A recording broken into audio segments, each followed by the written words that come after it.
സാനിയ അവൾ പാവപ്പെട്ട കുടുംബത്തിലെ ഒരു പാവം പെണ്ണായിരുന്നു. ഉമ്മയും ഉപ്പയും അനിയത്തിയും അടങ്ങുന്ന ഒരു കുടുംബമാണ് അവളുടേത്.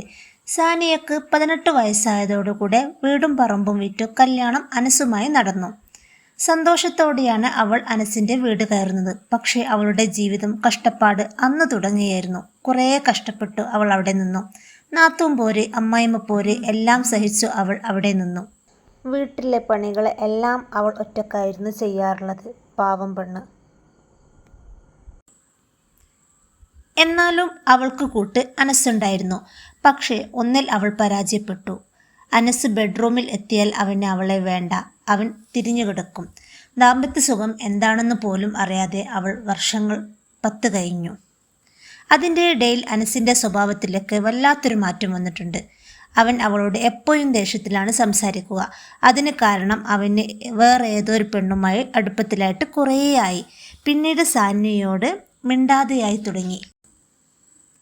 അങ്ങനെ ഇരിക്കെ അനസിനെയും അയൽവാസിയായ ഒരു പെണ്ണിനെയും അവിടുന്ന് കാണാനില്ല. ആ പെണ്ണ് ഏതാണെന്ന് അറിയണ്ടേ? സാനിയുടെ ബെസ്റ്റ് ഫ്രണ്ട്. അവൾ പൊട്ടിക്കരഞ്ഞു. അങ്ങനെ അവൾ ഭർത്താവിൻ്റെ വീടിൻ്റെ പടിയിറങ്ങി. വീണ്ടും ഉമ്മയുടെയും ഉപ്പയുടെയും അടുത്തേക്ക്. കുറേ ദിവസം അവൾ അവിടെ കൂടെ നിന്നപ്പോൾ അവർക്കും അവളൊരു ഭാരമായി തുടങ്ങി. അങ്ങനെയിരിക്കെ ആ നാട്ടിലുള്ള ഒരു പർദ്ദ ഷോപ്പിലേക്കാണ് സെയിൽസ് ഗേളായി അവൾ വർക്ക് ചെയ്യുന്നു. പിന്നീട് വീട്ടിലെ പീഡനവും തിന്നുന്ന ഭക്ഷണത്തിന് പോലും കണക്ക് പറയുന്നു. അങ്ങനെ കണ്ണീരിലാൽ അവൾ രാവും പകലും കഴിഞ്ഞു മാറി.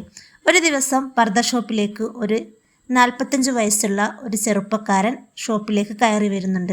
അവളോട് സംസാരിച്ചു. അവൻ്റെ പേര് സമീർ എന്നായിരുന്നു.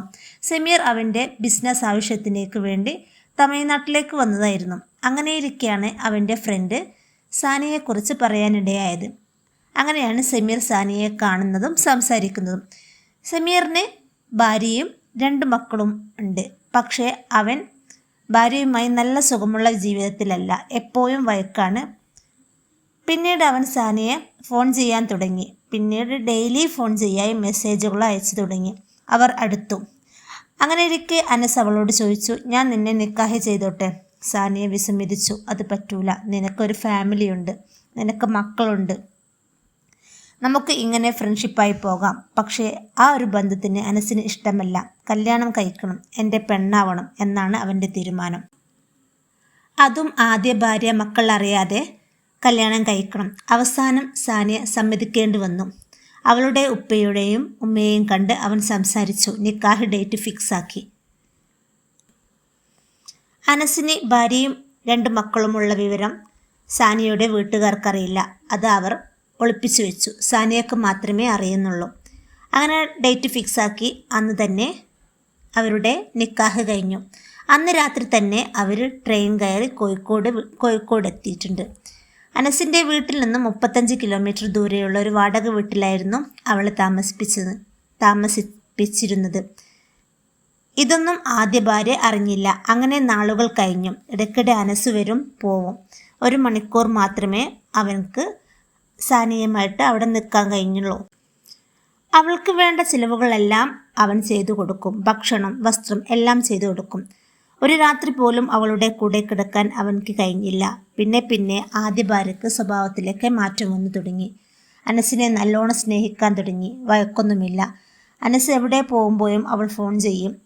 അവൾ ചോദിക്കും എവിടേക്കാണ് പോകുന്നത്, എല്ലാം ചോദിച്ചറിയും. പുറത്തിറങ്ങിയാൽ അവൾ വീഡിയോ കോൾ ചെയ്യും. അതുകൊണ്ടിട്ട് അനസിന് സാനിയുടെ അടുത്തേക്ക് പോകാൻ കഴിയാതെയായി. ഇടയ്ക്കിടെ മാത്രം പോയി വരും. അവൾ ആഗ്രഹിച്ചിരുന്നു, ഒരു ദിവസം മുഴുവനും എൻ്റെ ഭർത്താവ് എൻ്റെ കൂടെ ഉണ്ടായിരുന്നുവെങ്കിൽ. ഒരുപാട് ആഗ്രഹിച്ചിരുന്നു എന്ന്. പക്ഷേ അവൾ അനസിനോട് എപ്പോഴും പറയും. പക്ഷേ അത് അനസിന് ചെയ്തു കൊടുക്കാൻ കഴിയുന്നില്ല. പക്ഷേ അത് അവൾക്ക് വെറും ഒരു സ്വപ്നമാണ്. അങ്ങനെ നീണ്ട 4 വർഷങ്ങൾ കഴിഞ്ഞു. ഇപ്പോഴും അവൾ ആരും അറിയാത്ത അനസിൻ്റെ രഹസ്യഭാര്യയായി അവൾ കഴിയുന്നുണ്ട്.